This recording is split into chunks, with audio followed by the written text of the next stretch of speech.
ये इतनी लाइटें लगा के आप क्या साबित करना चाहते हो यहाँ पे? ये आपने देखो, हो रही है बर्दाश्त आपसे? मुझसे बर्दाश्त नहीं हो रही। आप देखो, मुझे दिखाओ, इसको करो जरा, अप डाउन करो जरा इसको। ये क्या सूरत हाल हुई है? इसको फाइन दो यार। नहीं, ये उतरवाएंगे हम आपको, फाइन भी करेंगे। फाइन दो इसको। मेरे पास आओ। क्या हाल है आपका? ठीक है, लाइसेंस बना हुआ है आपका? अच्छा, ये लाइटें देखे, 6 लाइटें आपने किस मकसद के लिए लगाई हुई हैं?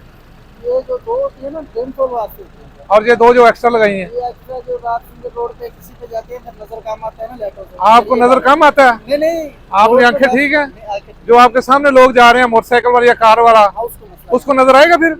2 लाइटें डालते तुम्हें नजर आना चाहिए, तो जो बाकी लोग रोड पे चल रहे हैं उनको नजर नहीं आना चाहिए? हैं? आना चाहिए।